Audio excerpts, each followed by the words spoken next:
So nandito ako ngayon sa emission kasi paparestro natin yung ating motor. So mapapasko siya ngayong buwan. Yan.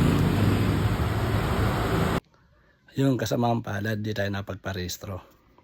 Kasi yung LTO is naglabas ng bagong memo na yung mga insurance kailangan mag-issue sila ng validation na form or certificate yan.